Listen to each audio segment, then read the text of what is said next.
আসসালামু আলাইকুম রহমতুল্লাহি ওবরাকাত নাহমাদুহু ওয়া নুসাল্লি আলা রসুলিহিল করিম ওয়া বাদ। সম্মানিত দর্শক, কাছে অথবা দূরে যে যেখান থেকে আমাদের ভিডিওটি দেখছেন, সকলকে আন্তরিক শুভেচ্ছা, প্রীতি ও অভিনন্দন। আমরা আজকে অত্যন্ত গুরুত্বপূর্ণ একটি বিষয় আলোচনা করব ইনশাআল্লাহ।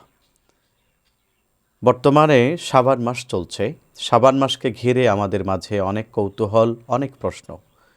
বিশেষ করে আমি আমার মুসল্লিয়ানি কারামদের থেকে অনেক প্রশ্নের সম্মুখীন হয়েছি যে বিষয়টাকে নিয়ে, সেই বিষয়টা নিয়ে কিছু কথা বলার জন্যই আজকে আপনাদের সামনে উপস্থিত হয়েছি। ইতিমধ্যে আমাকে বেশ কয়েকজন প্রশ্ন করেছেন যে শবে বরাতের রোজা কয়টি। আজকে এই বিষয়টা নিয়ে কিছু কথা বলবো। সম্মানিত হাজিরিন, এই প্রশ্নের প্রথম উত্তর হচ্ছে শবে বরাতের রোজা একটি। আমাদের অনেকের কাছে বিষয়টা একটু খটকা লাগলেও এটাই সত্য কথা। আমাদেরকে মনে রাখতে হবে, শবে বরাত এবং শবে বরাতের রোজা এটা বিশুদ্ধ হাদিস থেকে প্রমাণিত।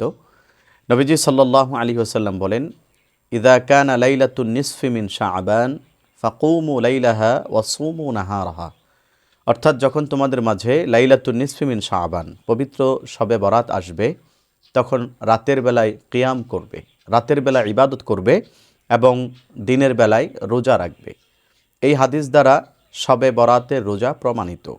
সুতরাং 14 তারিখ দিবাগত রাতে 2026 সালের জন্য ফেব্রুয়ারির 3 তারিখ 3রা ফেব্রুয়ারি আগামী মঙ্গলবার দিবাগত রাতে পবিত্র শবে বরাত।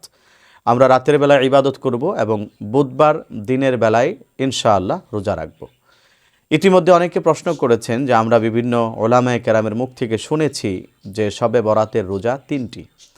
এখানে একটি বিষয় আমি আপনাদেরকে ক্লিয়ার করতে চাই, আপনারা 3টি রাখেন তাতে কোনো অসুবিধা নেই। কারণ হচ্ছে নবীজি সাল্লাল্লাহু আলাইহি ওয়াসাল্লাম ভিন্ন আরেক হাদিসের মধ্যে প্রতি মাসে 3টি করে রোজা রাখার ব্যাপারে নির্দেশ দিয়েছেন, এমনটি বিশুদ্ধ হাদিস থেকে প্রমাণিত। আল্লাহ রসুল সাল্লাল্লাহু আলাইহি ওয়াসাল্লাম বলেছেন, প্রতি মাসে 3 দিন, অর্থাৎ চাঁদের 13, 14, 15 যেই দিনগুলোকে আইয়ামে বীজ বলা হয়, সেই দিনগুলোতে রোজা রাখতে।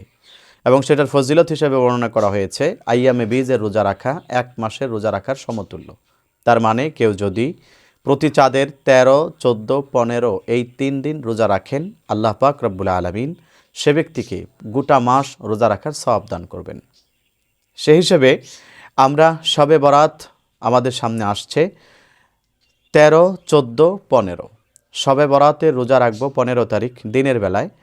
13, 14 সাথে মিলিয়ে 13, 14, 15 এই 3 দিন যদি আমরা রোজা রাখি, তাহলে আমাদের এক ডিলে 2 পাখি, অর্থাৎ আইয়ামে বীজের রোজাও আদায় হয়ে গেল এবং শবে বরাতের রোজাও আদায় হয়ে গেল। আমরা ফজিলত উভয়টাই অর্জন করতে পারলাম। এজন্য আমি আশা করি এখন আর কোনো প্রশ্ন থাকবে না। ইচ্ছা করলে 3টাও আদায় করতে পারেন। এই ক্ষেত্রে আইয়ামে বীজের রোজাগুলো আদায় হয়ে যাবে।